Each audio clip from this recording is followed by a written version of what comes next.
High guys, welcome to my channel Rakesh Bhoyar entertainment. आणि आज आपल्या सेलिब्रिटी कट्ट्यावर आहे श्रावणी म्हात्रे, जी एक खूप छान कलाकार आहे. त्याचप्रमाणे ती ब्लॉगर आहे. म्हणजे बरेचसे आर्ट्स तिच्या बॉडीमध्ये आहेत. आपण तिला मल्टी टॅलेंटेड देखील म्हणू शकतो.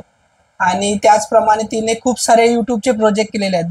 बहुतेक समथिंग 30 किंवा त्याच्या जास्त, आता तिच्या एक्झॅक्टली लक्षात नाहीये. आणि सो या गप्पा गोष्टी आज रंगणार आहेत या कट्ट्यावर, आणि तुम्ही तिच्याबद्दल जाणून घेणार आहात की तिने नक्की काय काय केलेलं आहे. श्रावणी, आता सर्वात अगोदर तू इंट्रोडक्शन दे तुझा. नमस्कार, मी श्रावणी गजानन म्हात्रे. मी ब्लॉगिंग करते आणि ती ब्लॉगिंग करते, त्याचप्रमाणे ती ऍक्टिंग देखील करते. ती बहुतेक थोडीशी नर्वस झालेली आहे, नो प्रॉब्लेम. सो सर्वांना अगोदर सांग की तुझं गाव वगैरे कोणतं. मी जसकारवरून आहे. जसकारची आहे मी, उरण जसकार. प्रॉपर जसकारचीच आहे. प्रॉपर जसकारची आहे मी. आणि शिक्षण शिक्षण मी आता 12th ला आहे. आणि बाकी तिथेच शिक्षण झालं की नाही, शिक्षण माझा JNPTत झाला आणि आता मी कॉलेजला इथे फुंड्याला. ओके. तो मग लहानपणाचं काही आठवण आहे, कधी एखादा प्रोजेक्ट केला होता स्टार्टिंगला? स्टार्टिंगला तर नाही, आतापासूनच चालू केला, म्हणजे 7th 8th ला असल्यापासून. अच्छा. आणि काय शाळेतच केला होता की बाहेर युट्यूब साठी? युट्यूब साठी केला होता. म्हणजे माझी इच्छाच होती पहिल्यापासून की ब्लॉगिंग करायची आहे मला आणि ऍक्टर बनायचं आहे. सो तो स्टार्ट केला. ब्लॉगिंग तर नाही पहिले स्टार्ट केला. पहिले मी जेव्हा बोलले की मला ऍक्टिंग करायची आहे, तेव्हा मग ऍक्टिंगचा क्लास लावला. उरणमध्येच आहे तो पण. आणि नंतर मग दिगंबर काकांच्या व्हिडिओत मी पहिली माझी व्हिडिओ दिगंबर काकांच्या युट्यूब चॅनलवर होती आणि मग तिकडनं मग सुरुवात झाली. डेफिनेटली मी पण दिगंबर काकांच्या मुलेच, दिगंबर कोहली त्यांच्या मुले मी पुन्हा एंट्री केलेली आहे या फील्डमध्ये, या क्षेत्रामध्ये. आणि खूप छान डायरेक्शन वगैरे करतात आणि इव्हन त्यांची ऍक्टिंग खूप छान असते. परत खूप नवीन कलाकारांना वगैरे चान्स देतात आणि व्यवस्थित हँडल करतात. सो मग त्यांच्याचकडे तुझे सर्व कामं झालेले आहेत की त्याच्या व्यतिरिक्त दुसऱ्या चॅनल साठी पण केलं असतो? नाही, वेगळ्या चॅनल साठी पण केलाय. अस्तगंधामध्ये पण केलेला आहे मी.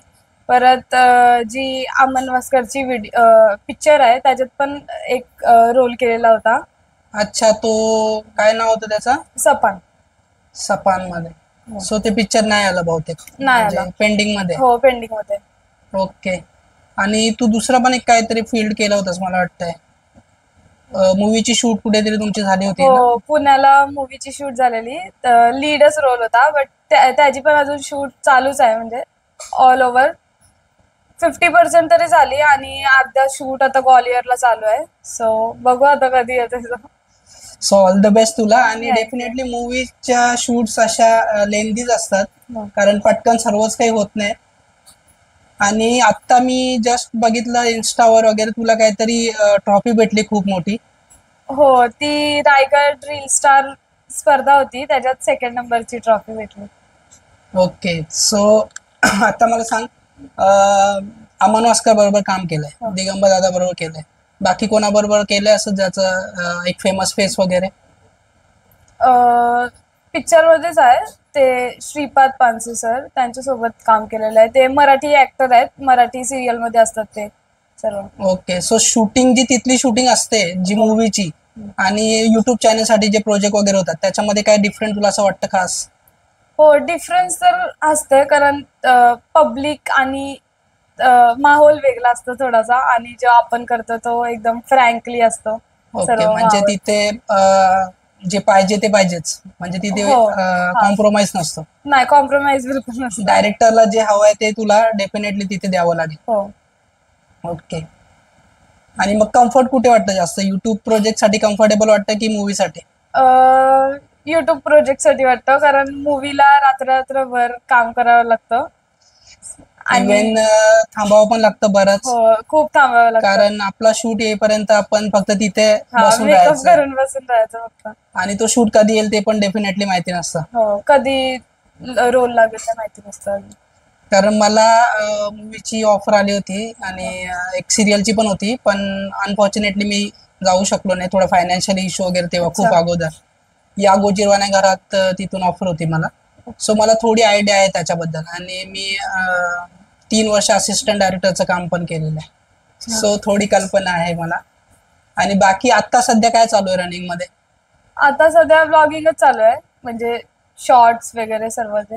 आणि युट्यूब का स्टॉप आहे, मग रिझन काही? काय?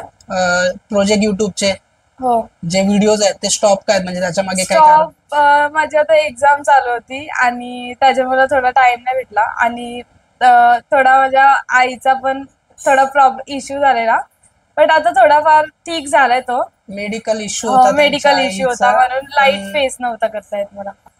आणि खूप छान ऍक्टिंग करते, मस्त एक्सप्रेशन वगैरे असतात आणि पटकन कॅच करते. पण तिचा ऍक्च्युली जनरल एक प्रॉब्लेम आहे की ती शूट जेव्हा चालू असते तेव्हा तिला हसायला वगैरे बऱ्याच वेळेला येतं. खूप येतं, खूप. खूप हसायला येतं. पण जो त्या प्रोजेक्ट साठी ब्लॉग बनवत असेल, बीटीएस वगैरे करत असेल, त्याच्यासाठी तो ऍक्च्युली चांगला प्लस पॉइंट आहे. कारण त्याच्यामुळे ते थोडंसं कलरफुल होतं. कारण जेव्हा आपण शूटचा ब्लॉग बनवतो तेव्हा तिथे ज्या जमती होतात किंवा जे काहीतरी इंटरेस्टिंग, कोणी चुकलं, कोणी काय झालं, त्याच्यामुळे ब्लॉग ऍक्च्युली खूप इंटरेस्टिंग होतो. बरोबर? हा, ते तर आहे. मला म्हणजे जास्त इमोशनल सीन असले का मग एक तर पूर्ण इमोशनल मध्ये जातो, नाही तर मग कधी कधी मला खूप हसायला पण येतं कुठला सीन करताना. सिरियस सीनला पण असं होत असेल? हा, खूप वेळा. नाही, इट्स ओके, ते तर पाहिजेच ऍक्च्युली. पण छान काम होतात तिची, तुम्ही तिचे प्रोजेक्ट बघू शकता. आणि तू युट्यूब चॅनलचं नाव सांग तुझ्या. श्रावणी म्हात्रे युट्यूब चॅनलचं नाव आहे माझ्या, आणि इन्स्टाच्या पण श्रावणी म्हात्रेच आहे. खूप छान असतात. आणि ज्या रील्स बद्दल आपण आता बोलत होतो, ती रील्स तुझी युट्यूबवर पण मला वाटतं समथिंग 7 lakhs काहीतरी गेली. हा, 7 lakhs वर गेली.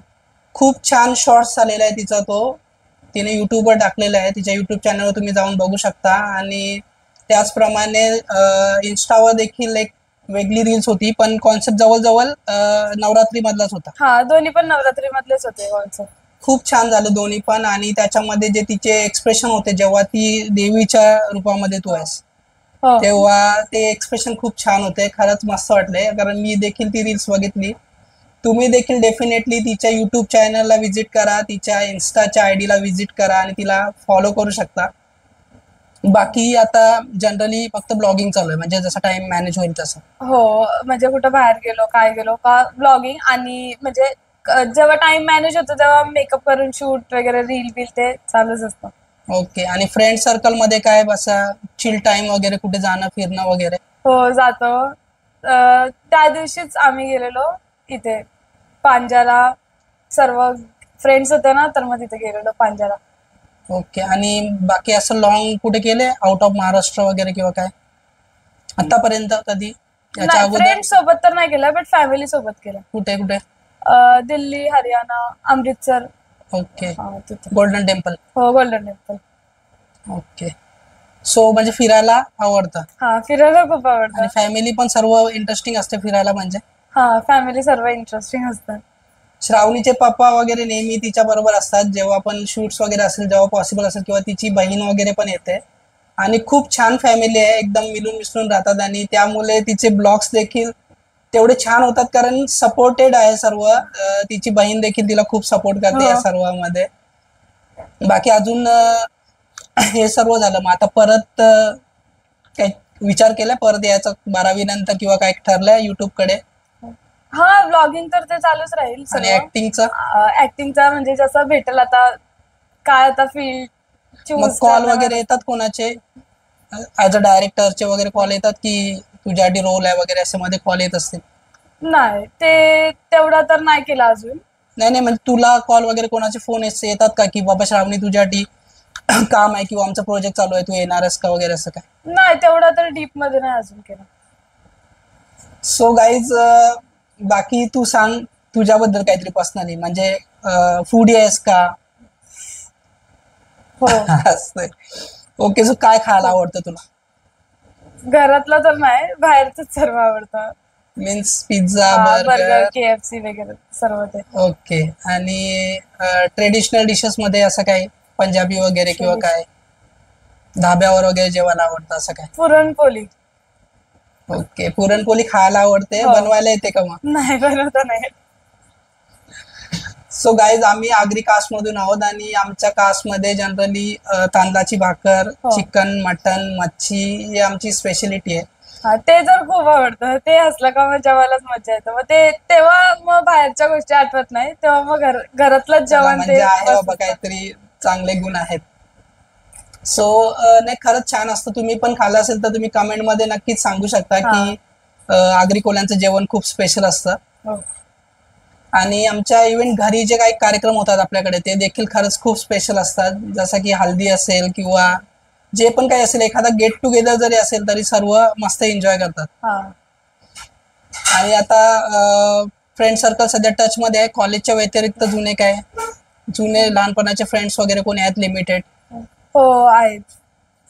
ओके, मग त्यांच्या बरोबर काय प्लॅनिंग असते किंवा नेहमीच भेटणं वगैरे होतं की भरपूर गॅप वगैरे आहे? नेहमी तर नाही होत, बट कधी कधी असं भेटतात. बाकी कॉलेजचे फ्रेंड सोबत सर्व आउटिंग वगैरे. ओके, मग कधी कॅम्पिंग वगैरे केली आहे? कॅम्पिंग केलीच बहुतेक तू का? कोणी? टेंट वगैरे केलेलं आहे? टेंट नाही वगैरे? नाही, कॅम्पिंग नाही कधी केली. अच्छा. आणि तिकडे बाहेर वगैरे अमृतसरला वगैरे काहीतरी समथिंग वेगळं केलं असं लक्षात आहे की बाबा फर्स्ट टाइम काहीतरी केलं होतं, जसं की रोपवेने वगैरे जाणं किंवा काय असं काय एक्सपिरियन्स कुठे? नाही, ते तेव्हा तर नव्हता केला, कारण तेव्हा एज नव्हती. आणि आता ओके, तिथे एज लिमिट आहे का काहीतरी? हो थोडी आहे. आता आता नक्की करेन यावेळी. आता आम्ही चाललो मग आवडतं तुला 28 ला. ऍडव्हेंचर करायला वगैरे की भीती वाटते कसं काय? हा खूप मला बंजी जम्पिंग सर्व ज्या हे आहेत राईड्स आहेत त्या खूप आवडतात. बंजी जम्पिंग माझी स्वतःची इच्छा आहे की एकदा तरी बंजी जम्पिंग करायची, आणि मी दररोज रील बघते बंजी जम्पिंगच्या. डेफिनेटली तू कर, आणि ज्या दिवशी करशील त्या दिवशी तो शूट्स वगैरे घेऊन ठेव किंवा कोणाला घेण्यासाठी सांग, म्हणजे ब्लॉग मध्ये वगैरे ऍड केलं तर डेफिनेटली सर्वांना बघायला भेटेल. आणि माझी पण बरीचशी इच्छा आहे, मी तसे केलेल्या आहेत बऱ्याचशा गोष्टी, पण काही गोष्टी राहिलेल्या आहेत त्या करायच्या. सो गाईज, हा जो आपला पॉडकास्ट आहे तो पॉडकास्ट मस्त होत चाललाय आणि शेवटपर्यंत बघत राहा. बाकी आता तू अजून काय सांगशील तुझ्याबद्दल? शॉपिंग वगैरे करायला खूप आवडतं असं काय? हा तेवढी शॉपिंगची ही नाही, म्हणजे तेवढा क्रेज नाही पण शॉपिंग. तुझे ड्रेसिंग सेन्स वगैरे म्हणजे छान आहे, तुझे कपडे वगैरे व्यवस्थित असतात जनरली, मी असं बघितलं, नोटीस केलं. हो ते सर्व माझी दिदी मग बघतात. इथूनच करतेस की कुठे लांब वगैरे जातं, बॉम्बेला वगैरे शॉपिंग किंवा कसं काय? असतात इथून वाशी, नेरूळ सर्व. ओके, जिथे अवेलेबल होईल हो, तिथे. जिथून चांगले भेटतील तिथून. ओके, म्हणजे जिथे चॉईस आवडेल तिथे हा. जाऊन शॉपिंग होते. आणि नवरात्रीमध्ये काय स्पेशल गावामध्ये? कारण गावामध्ये रत्नेश्वरी मातेचं खूप फेमस असं मंदिर आहे, त्यांची जत्रा देखील खूप हो. फेमस असते, खूप जास्त गर्दी असते. मग नवरात्रीमध्ये काय होतं तिथे स्पेशल असं काय? फॅन्सी ड्रेस होता स्पेशल तिथं. ओके, हो. मग फॅन्सी ड्रेसमध्ये काय असं काय समथिंग होतं भारी, असं की असं फर्स्ट टाइम बघितलं किंवा खूप स्पेशल होतं असं काय होता, कोणी कॅरेक्टर केलेला? एकविरा देवीचा केलेला आणि आपली हिंगलाई देवीचा केलेला. खूप मस्त होता, खूप मस्त झालेला. ओके, म्हणजे ते मी बघितलंय असं पूर्ण सेटअप लावून वगैरे बसल्यात वगैरे हो, किंवा हो. उभ्या आहेत, मग कंटिन्युअसली स्टडी मुवमेंटला असतात, अजिबात हालत नाही, पापणी पण हालत नाही, हा तसा बरोबर केला. ना? सो गाईज, खूप इंटरेस्टिंग असतं आणि तुम्ही रत्नेश्वरीच्या पालखीला डेफिनेटली व्हिजिट करू शकता. हो नक्की या. खूप धमाल असते. किती दिवस असते मग? 3 दिवस असतात. 3 जत्रा दिवस पालखी टोटल आणि शेड्यूल. हा, हा म्हणजे पालखी दुसऱ्या दिवशी, पहिल्या दिवशी पहिल्या जत्रा, दिवशी जत्रा, दुसऱ्या दिवशी पालखी. पालखी आणि नंतर शेली पालखी, जी गावातली लोक असतात. ओके, सो पालखीला खूप गर्दी असते आणि पालखीला तेवढाच खूप मोठा सेटअप असतो, खूप मोठा तामझाम असतो. हो. असं एकदम कलरफुल तुम्ही म्हणू शकता आणि डेफिनेटली तुम्हाला सगळ्यांनाच बघायला आवडेल. सो तुम्ही नक्की व्हिजिट करा जसकारला. पालखी निघताना या रात्री तेव्हा खूप भारी असतं, जेव्हा आतिषबाजी होते ना तेव्हा खूप मस्त वाटतं बघायला. आणि मंदिर देखील खूप युनिक आहे, असं वरती समथिंग समथिंग फर्स्ट फ्लोर किंवा सेकंड फ्लोरची हाईट असेल आणि खूप अशा लांब लचक शिड्या आहेत. हो. मंदिर देखील बघायला खूप छान वाटतं. बाकी तुला काय आठवतं ऍक्टिंग म्हणजे करताना किंवा हे जे प्रोजेक्ट वगैरे चालू होते तेव्हा काय असा इंटरेस्टिंग किस्सा वगैरे आठवतो एखादा? नाही. लक्षात नाहीये. नाही. आपण कुठेतरी शूट केलेलं ना, ते स्टेशनच्या बाजूला गाव होता, तुझा टीचरचा समथिंग काहीतरी रोल होता त्याच्यात. हो तो वाला इथं केलेला बोकरविड्याला. बोकरविड्याला. आणि आठवतं. तेव्हा देखील तिला हसायला कंट्रोल नव्हतं होत, भरपूर हसत होते, कारण तो रोल देखील मला वाटतं फर्स्ट टाइम होता का तसा रोल? हा टीचर झालेलो मी. टीचर झालेली आणि ते चष्मा वगैरे लावून हातामध्ये छडी वगैरे. आणि विनायक होता, मी होतो, श्रावणी होती, दिगंबर दादा. खूप छान शूटिंग झालेली हो. आणि खूप धमाल झालेली त्या दिवशी. मस्त वाटलं. सो गाईज, तुम्हाला हा पॉडकास्ट कसा वाटला तुम्ही नक्कीच कमेंट मध्ये सांगा. आणि असे भरपूर कलाकार आपल्या या सेलिब्रिटी कट्ट्यावर येणार आहेत. आणि कमेंट्स करा, जेणेकरून मग जर तुम्हाला काय वाटत असेल की पॉडकास्ट मध्ये काहीतरी अजून ऍडिशनल पाहिजे किंवा कोणाला कोणाला इथे यायला पाहिजे, ते देखील सांगू शकता. आणि श्रावणीला फॉलो करा तिच्या युट्यूब चॅनलवर, इंस्टाग्रामवर. आणि थँक्यू श्रावणी, तू आल्याबद्दल. आणि पण चॅनलला सबस्क्राईब करा आणि खूप जेवढा होईल तेवढा शेअर करा तुमच्याकडून.